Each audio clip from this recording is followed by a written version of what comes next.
Right. Nobody likes to feel stressed. It makes us uncomfortable and have a sense of helplessness. Advice abound on how to live a stress-free life, which is something everyone hopes for, but few dare to even suggest that stress may be good for you, that it can make you stronger and sharper. It can also help you avoid some debilitating diseases in old age. Our guest today, Dr. Khairudin Aljunied, recently read a book entitled The Stress Test and is here to share with us what he has learned from it.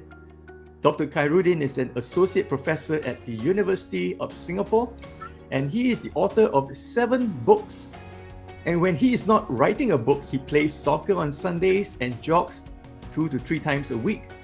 He is also a father of 6 children whose ages range from 7 and 21. Welcome, Khairudin. Welcome, Prof. Hi to everyone. Thank you very much. How do you want us to address you? Doctor, professor? Khairudin will be okay. All right then, Khairudin will be.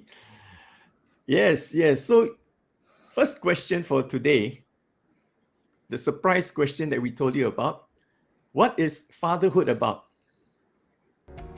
Right. So maybe I want to take a step back on the introduction that you gave just now, Paksan. You mentioned that I'm teaching in the university and that I have 6 children, play soccer and jog 2-3 times a week. All of this actually adds up to the topic that we are talking about today. I live a very highly stressed life, and fatherhood form part of that stress. So the book that we are going to discuss today, it is part and parcel of the things that I am experiencing every other day as a father, as a professor in the university, and also as someone who tries to keep fit as much as I can. Okay, that's interesting. But you still didn't answer the question. What do you think fatherhood is about? Well, fatherhood is about having a lot of stress, and a lot of fathers do not want to talk about this because we have always been told that, oh no, fatherhood is such a lovely thing, it's a blessing, it is a gift. Yes, it is all of that, but fatherhood is also about facing up to the challenge of living up the expectations of your family, of your children, and more importantly, fatherhood to me is about raising the next generation. Hence, it requires a lot of work. Well, it's interesting for you to say that fatherhood is equal to stress. I think not many of us think that way or even want to admit that way. However, once you put it like that, then there are a lot of things to talk about. What causing the stress?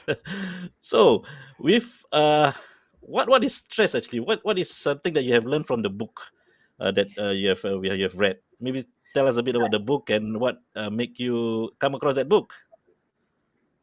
Okay, I should begin by saying that I'm not actually trained in psychology. I am by training a historian. So I study people's lives, basically the lives of dead people. And one reason why I picked up the book is because the book is actually a narrative of people's lives, which is in line basically with my specialization. But that's more a professional excuse. The actual reason why I picked up the book is because a friend of mine who is doing his PhD in positive psychology feel that I am undergoing a lot of stress, and he's not wrong. So he just bought the book and said to me, why don't you read this? And I was looking at it. What a funny title. As academics, we like to give so-called clever titles to our book.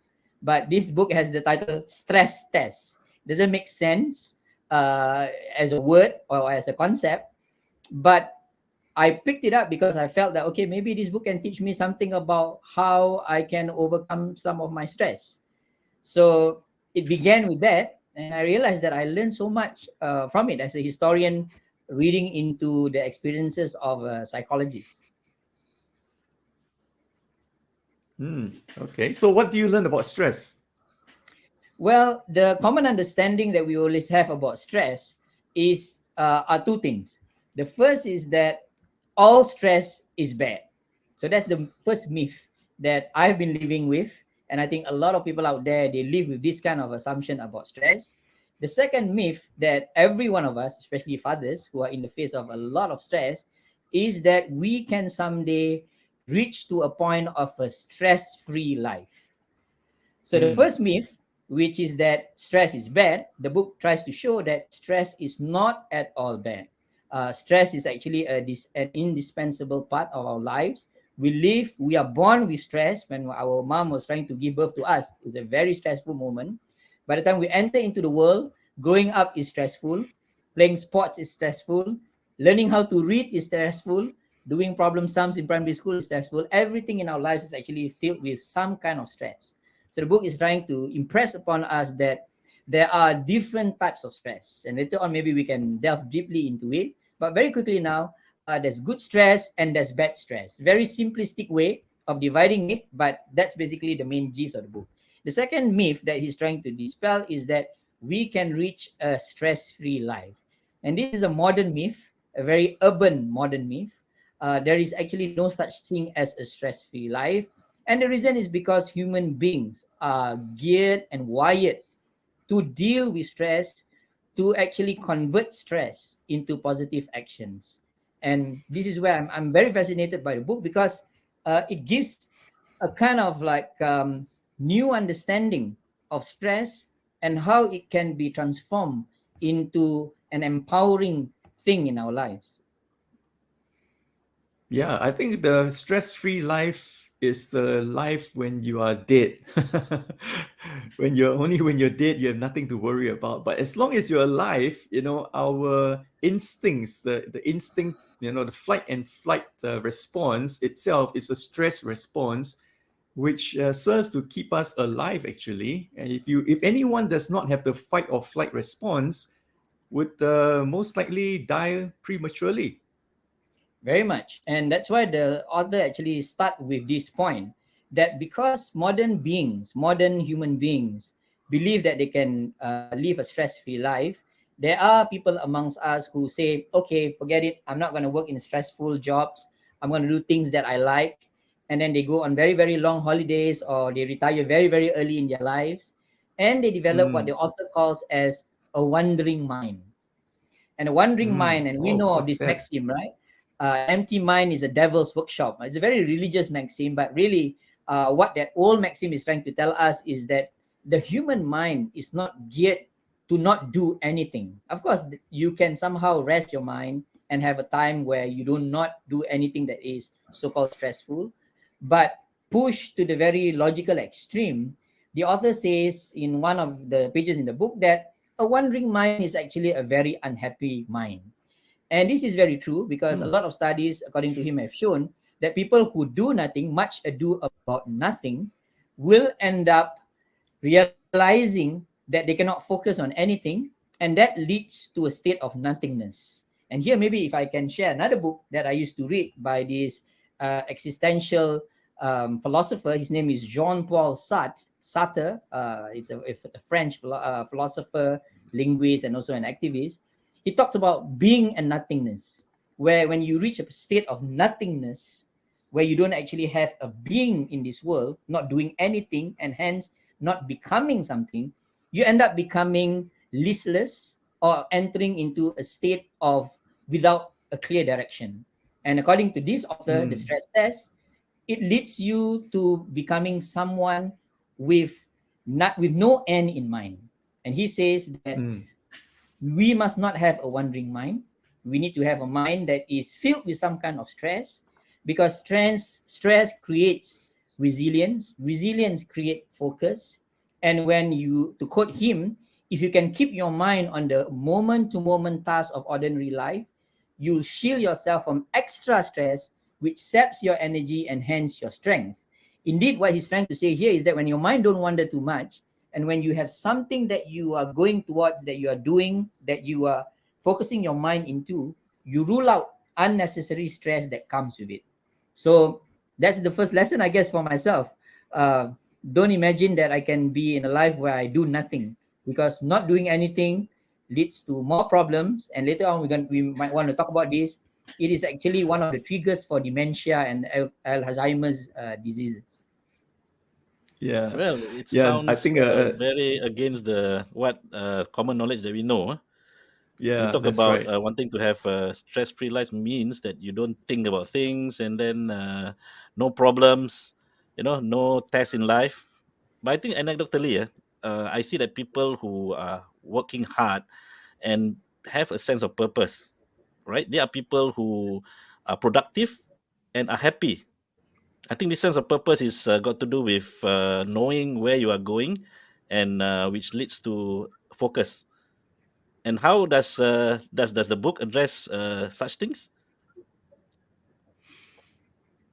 Yeah. So the book is trying to say that what our mind needs is some kind of exercise, and this exercise has to be continuous from the day when we are young to the age when we are old. In fact, contrary to the common understanding that old people should not be too stressed up, what he's trying to say is that old people need some kind of stress in order to keep their mind going.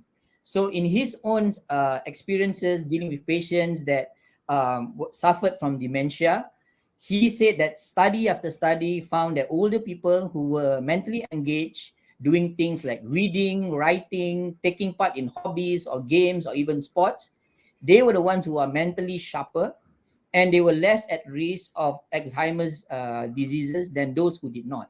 So he's trying to say to us that stress is actually a way to keep the mind robust. The mind develops a kind of elasticity, but at the same time, it develops a kind of resilience. And with that, we become actually able to adapt with the changes in our lives. And I can see it actually in myself and a lot of others that I actually speak to. Those people who decided to so-called wind down their careers and not doing anything much, basically staying at home, they become worried about things at home. So now I before that when I am working, I did not see the dust on the TV. Now every day I have to go and clean the dust. So then they develop some kind of OCDness. If in the past they were not too concerned about arranging the books, you come back, everything is just all over the place. You just leave it like the one behind me, leave them as it is, and then use them when I need it. Now they start arranging it again and again and again and again. So instead of challenging the mind to think about something in a dynamic way, what a lazy mind does, or a mind that doesn't do nothing, do is things that are totally repetitive, habitual, without needing some kind of exertion. And the author is saying that that's bad for the mind generally. The title is the stress test, but then there's a subtitle, that says that stress can make you stronger and sharper. So maybe let's cover these two areas one at a time. How does stress make you stronger? Yeah, so he's saying that there is a scientific dimension to it. That when someone is stressed up, what happens is that the adrenaline gets charged up. Now, I'm not a science very good in science myself, but going by his explanation, what he's saying is that what stress does to us is to charge up our adrenaline in such a way that our hormones also becomes charged up. And this is actually a good thing because it keeps the body moving.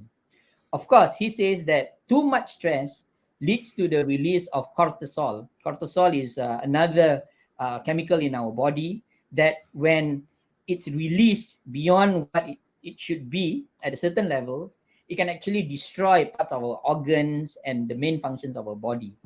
But without it at all, without cortisol being released, the body weakens. Hence, when faced with something that is very, very stressful, this is why some people would get heart attacks, would suffer from cancers, or would just totally get into serious depressions. And he talks about this.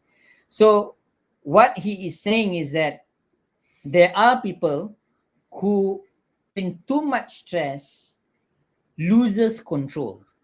He says, and these are patients where he talked about one patient who basically got into an accident, and the person by which he struck hit basically died. He couldn't take the stress of having accidentally killed someone. The cortisol gets released, and then he went on a kind of a depression. After having spoken to the patient, he realized that what the patient had done is basically to take the event as a be all and end all in his life. It became like a defining moment in his life and in his life.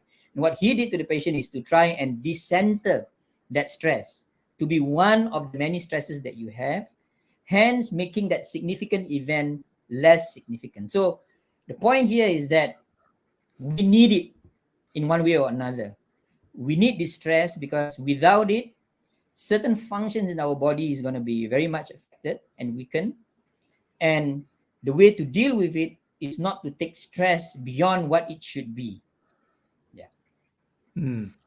Yeah, I So remember one line in the book. It says the people who have never known adversity end up more disabled and stressed, and also it says probably end up using much more medication, which means they need medication to help them cope with that. So I guess it's a case whereby um, someone who's lived in a very sheltered manner, all right, protected and sheltered from different types of dangers and all that. The moment they face adversity, it comes as a very great shock to them, and that's why maybe they're not able to cope with it, as well. And because it's such a new thing to them, they just have not built up that ability to absorb it, or maybe even to reframe it so that it makes sense to them and it does not become such a great thing to them. But it is kind of right size. I won't say downsize, but right size. And so able to move on and face the next adversity. And the more adversities they face, I guess it increases their ability to to absorb it and then also to move on, which I think is the word resilient that describes that. Yeah. I And can he relate says to that. that, yeah. I can relate to Sorry. that about recently I had a bit of infection, maybe because of age, maybe because of a bit too much stress and at work and so on. I realized I've not been taking many of the things that I'm supposed to take, or even do, like a regular exercise, take natural foods. And then I realized that now I'm raised with the question that should I take the antibiotic, which actually doesn't do us any good in terms of strengthening us. I mean, if our immune system is strong, that means we have gone through before stresses of exercise, stresses of eating food we don't like, and strengthen internally. We won't need all those things, and naturally the body can fight away those antibiotics. So again, I think relate this to Mm. uh, when we have gone through stress, our body is able to cope. External stress are coming because we can't stop external stress from coming in. We can say that we Mm. want to get away from stress, travel to a country which have all the beautiful place. On the way there, we see traffic jams. We find it difficulties like waiting for the vehicle or the plane. The stress come in and we start being angry. We start reacting. So you cannot control external stress, right? Anyway. Yep, yep. Yeah, interesting. So, what's interesting there is that he's talking about the fight and flight approach to pain. A lot of people that we see out in society, and I guess especially us men, we develop this flight approach where, in the face of pain, we try to run away from it through a few ways. One, if you have bodily pain, you take Panadol. Second, if you have stress pain, you quit your job. Third, if you are arguing with your wife, you divorce her. So that's always the approach that sometimes men would take. No, I think there are a few steps in between. They will distract themselves with binge watching some TV series. If not, they will take alcohol. If not, they want something stronger, they go to drugs. So there are Endless many steps in between Yeah, before endless divorce. coping mechanisms. Men can find all kinds of coping mechanism just to Oh avoid Correct. yes, pain. yes, yeah. Video games is one of them. No, I Yeah. think So the avoiding pain is real, because when you do those things, you become, you get more of the dopamine, but it's temporary. yeah. That's So right. he's That's right. basically trying to say to us that this flight approach, uh, in the short term, it gives us a lot of pleasure or it relieves us from the pain. But in the long run, what it does is to not develop what he calls as mental toughening. Your mind do not become strong enough. And when your mind do not become strong enough, when you are in the face of the same pain, not something that is different. So for example, you had a bad run with your boss. Running away from your boss will not get you away from another bad boss or from the same bad boss. He says that people who run away, who take the flight approach, they would end up in the face of the same pain. They would catastrophize the pain. Catastrophize the pain means that they will make the pain seem to be really extreme in their mind. Hence, they develop the idea that they cannot It's kind stand of any the end pain, of the world. and then that's it. They get into deep, deep depression. But those people who can actually cope with the pain and fight it, so the flight and the fight, and fight it and adapt with the pain, these are the people who now understand in their minds that this pain can actually be overcome. And the author says that if you've ever had to endure a certain amount of mental or physical pain in the past, then you know that you can stand it, then it doesn't overwhelm you. So this is where he gets into the Nietzschean idea, Friedrich Nietzsche. What doesn't kill you makes you stronger. Of course, we can debate with Nietzsche about this. Some people actually die because of extreme pain. But what Nietzsche is trying to say is that no amount of pain that human beings undergo has not been overcome except for death. The pain of death is complete, it's absolute. But any pain that we go through, whether a thorn pricks us or somebody actually argued with us, these are the things that we experience, and that at the end of the day, as the author say in his sessions with his patients, that most of the time bad times come to an end.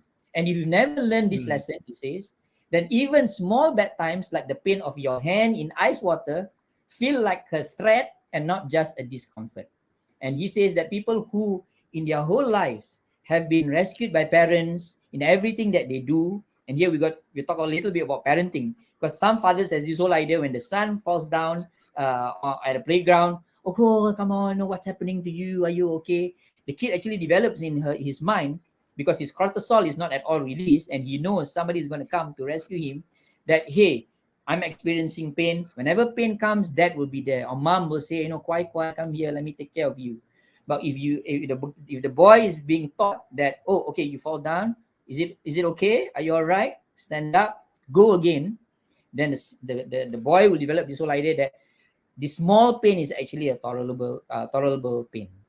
Now, having said that, we need to be a bit more careful, because there is another school of thought, and he talks about this in passing when he talks about the patients, that says that people should be put in so much pain, and that human beings can undergo any amount of pain. And this is also equally untrue, because there are many studies in highly stressed societies, in highly developed societies, where too much pain actually leads to mental diseases and mental problems. And men should be careful with this, that there is also a certain limit to how much pain that we can take.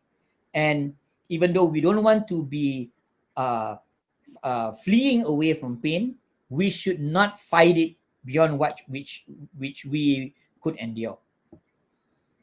I suppose there are Wow. some strategies, right, that you can share from the book, even or from experience. How do you cope with pain? Actually, mental stress, pain. Yeah, I mean, for example, that lead us to anger, lead us to because nowadays I think people are more angrier than ever lah, because they cannot release it socially. Sometimes they are cooped up in their house because of WFH and so on, HBL.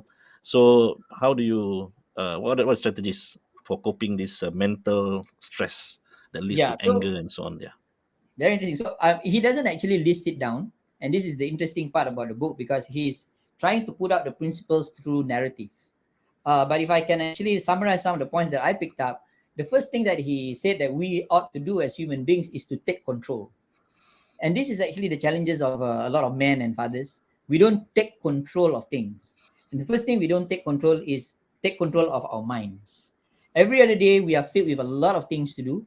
We have a lot of responsibilities. The first way to take control is to write it down. Sounds very simple. Most people don't do it. If you actually write down what you have to do every day, it will not be as stressful as we imagine it to be.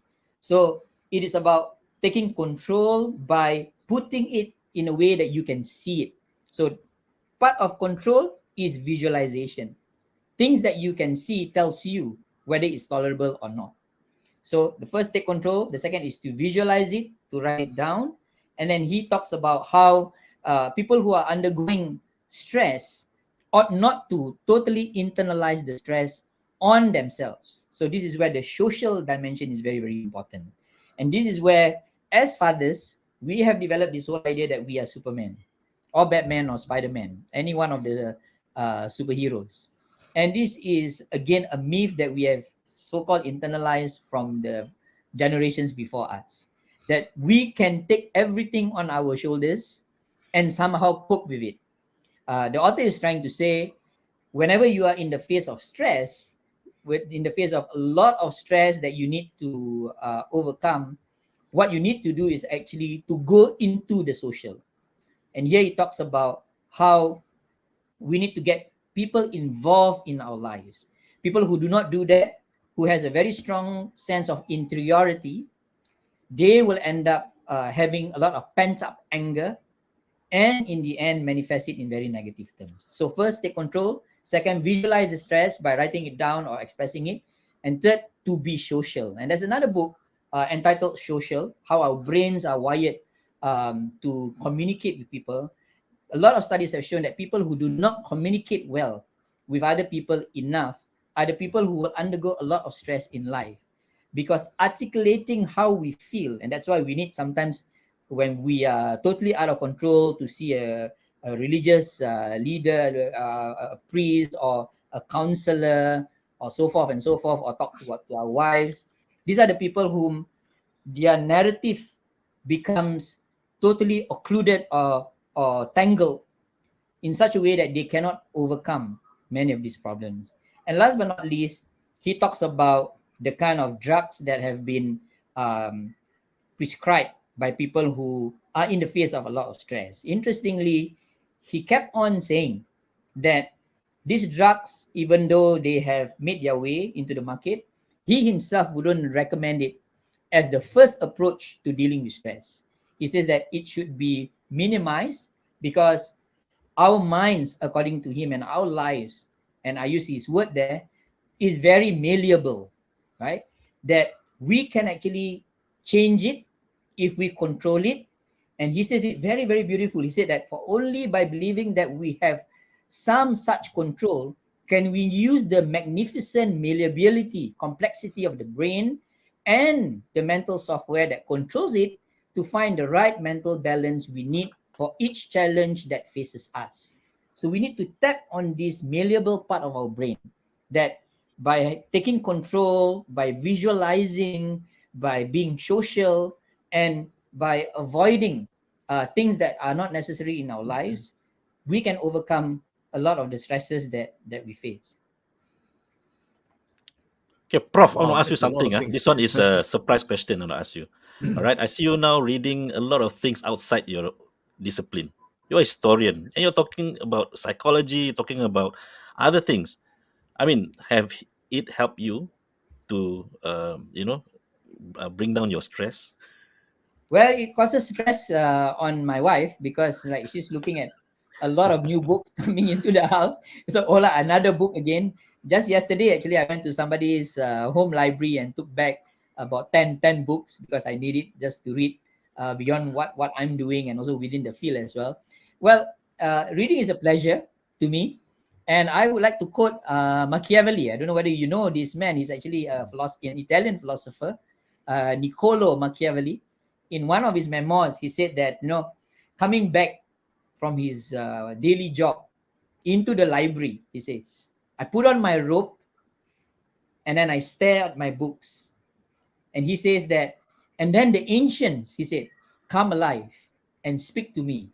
And this is when I get the greatest pleasure of my life.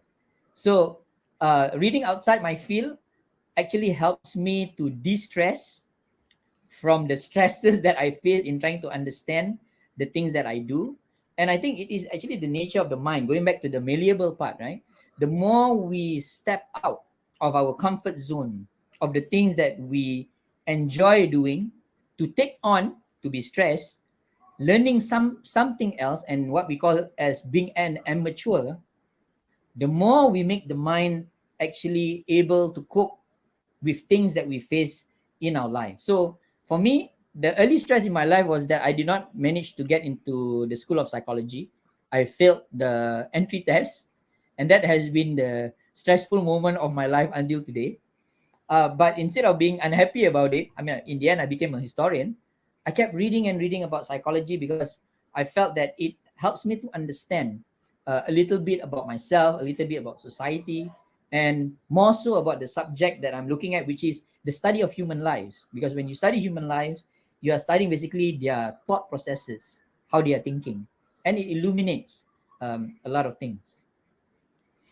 Nice. Wow. Yeah, I think that's very interesting.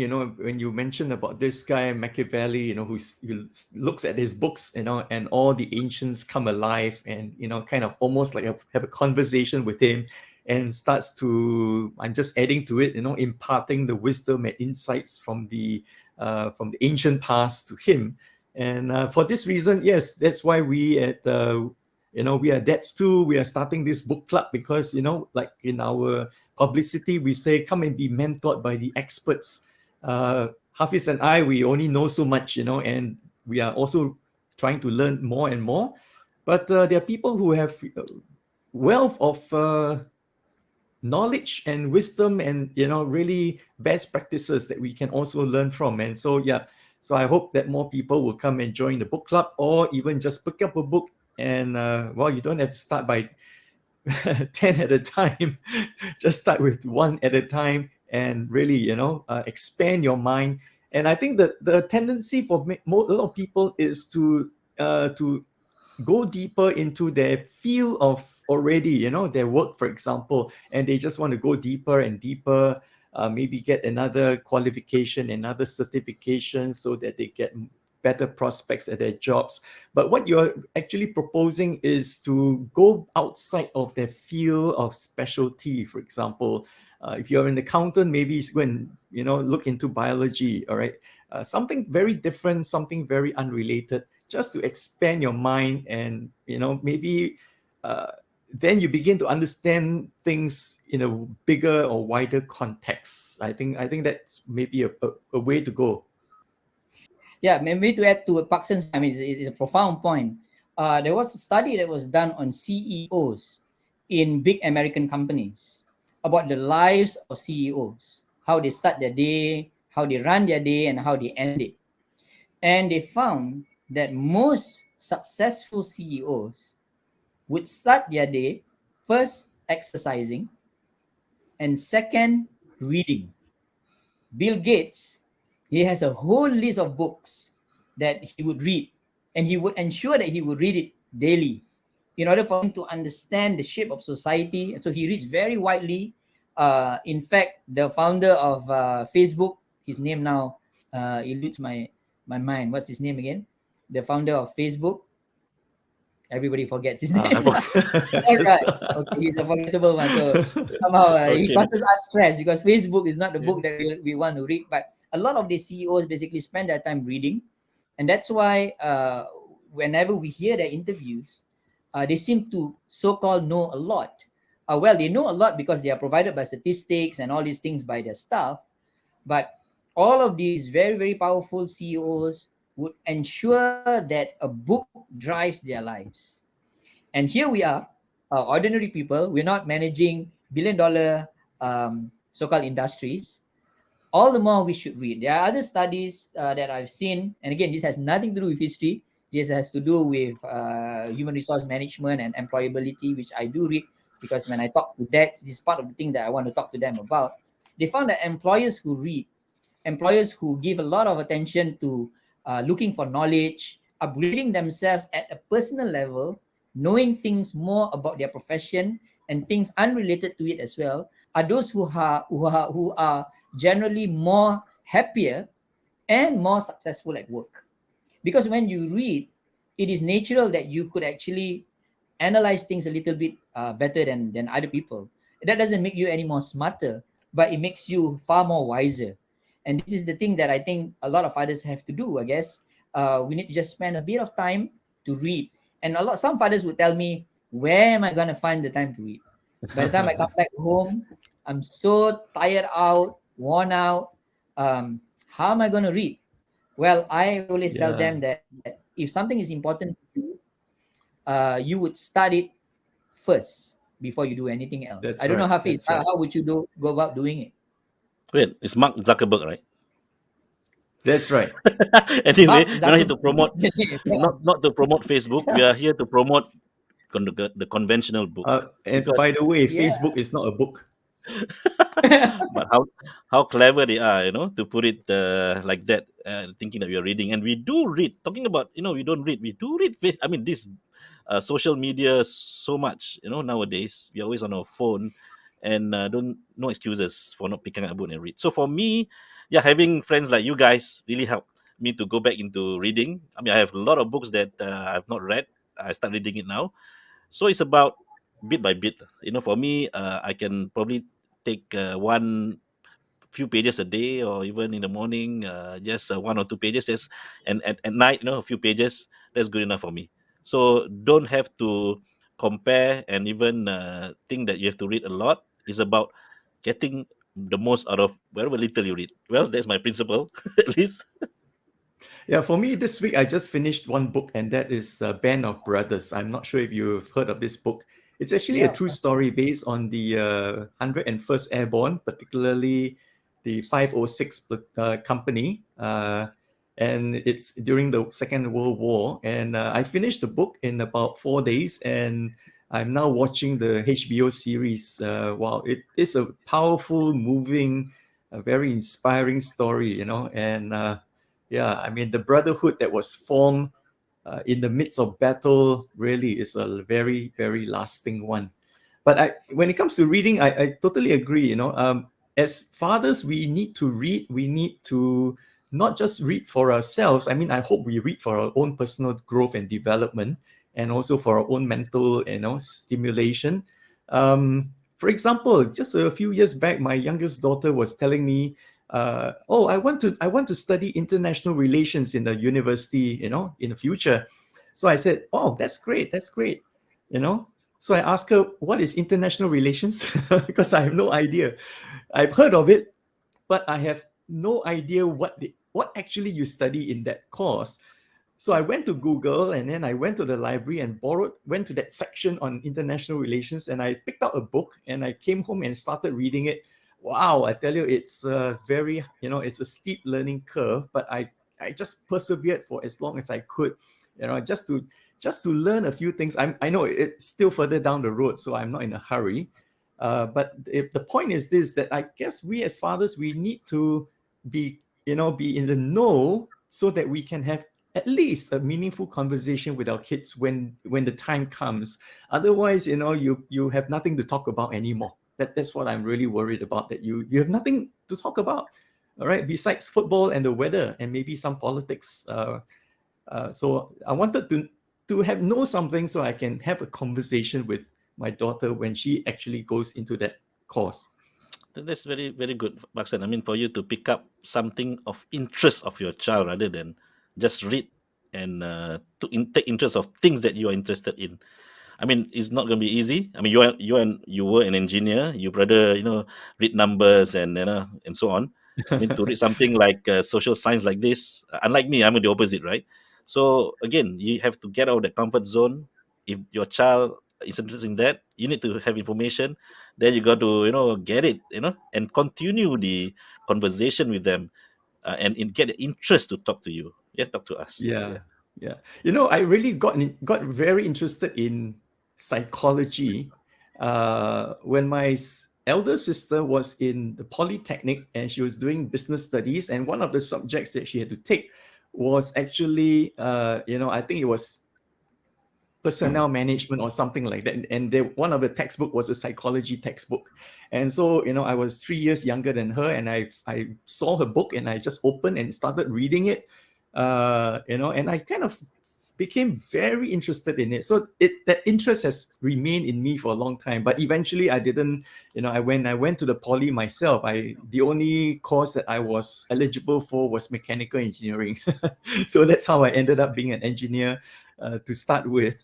But I think when it comes to reading, psychology, social sciences, biology, whatever, read as widely as possible. But please do not forget to read also fiction. And that's why I took a break and read that Band of Brothers. Now, it's not really fiction, but it's a true story. But what I'm trying to say is don't just read about facts and figures, and research, but read about life, read about people having relationships and having struggles in life, which the Band of Brothers really is full of struggles, it's full of, anxiety and a lot of action, as well as a lot of death and destruction, and how people dealt with it in their own personal lives. And after the war, when they went back home, how their lives continued after that.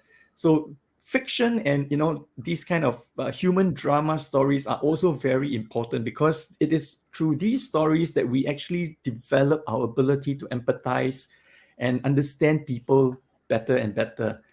So guys, let's not just stick to facts and figures and research, empirical studies and things like that. Let's learn to be in touch with reality, real life, as much as possible also.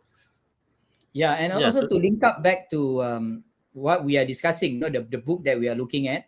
The question that we can ask ourselves is, why read? Why must one actually read books, right? And here, this book, The Stress Test, actually answers this question. As we were mentioning in the very beginning, that a wandering mind is a problematic mind. And what books does to us, what books actually do to most of us, is actually to keep us focused. And this is where fiction actually does this in the most profound way, because you want to finish the story, right? It is a narrative. History and fiction does the same thing. You want to start from the beginning, and then you want to finish and find out what happens to the end. And that trains the mind to finish what you have begun. And this is why people who don't read books, as in the physical books, or even now Kindle and online books, they lose this whole mental toughening and training that is needed for the mind to start and finish something. And this, according to the author of the stress test, helps us later on in the face of stressful situation to get it over and done with, and to realize that there is always a silver lining at the end of outside the clouds, and that there is light at the end of the tunnel. Books actually help us to do this, and this is why it reminds me of the autobiography or memoirs of Winston Churchill. So Churchill was this prime minister come historian, right? He wrote an entire book about the history of Britain. It's voluminous, and I would encourage everyone here to read a little bit about him. I'm very critical of Churchill himself. They call him the bulldog. But what's interesting is that in the face of the Second World War, I mean, here Britain was being bombed, right, on a daily basis. And this is a man who was in a state of high stress. And what did he do? He read. He read books about the history of Britain. And it was actually during these war years, in the face of battles against the Germans and the Axis powers, that he actually wrote part of his history of Britain. So books actually help us to get into worlds that gives us possibilities. If people in this Band of Brothers could overcome really massive challenges in their lives and somehow get out of it somehow, why not we? So we learn a bit about the stories of others in order to be a kind of therapy for ourselves. Wow, Wonderful. it's been some 40 minutes, more than 40 minutes that we have discussed this. Time flies when we are discussing such interesting thing. And we have overturned a lot of assumptions, and about stress, about reading, about having uh, uh, practices that we thought supposed to add stress, but actually supposed to help us, in overcoming stress. So I think we have learned a lot from today. And I hope that the audience out there can go to a book club and understand that we're not just wanting to learn skills and tips from our book club, but we want to have a well-balanced life, right, by promoting reading. This has been the We Are Dads 2 podcast. Thank you for listening. If you have enjoyed today's episode, be sure to follow us so that you will not miss any future episodes. Also, do let your fellow dads know about this podcast. If you would like to react to what you have heard today, just head to one of our social media platforms. We are on Instagram and Facebook, or you can email us at wearedads2@gmail.com. Do also let us know what you would like us to discuss on this podcast. Till the next time, this is Hafiz and Parkson signing off.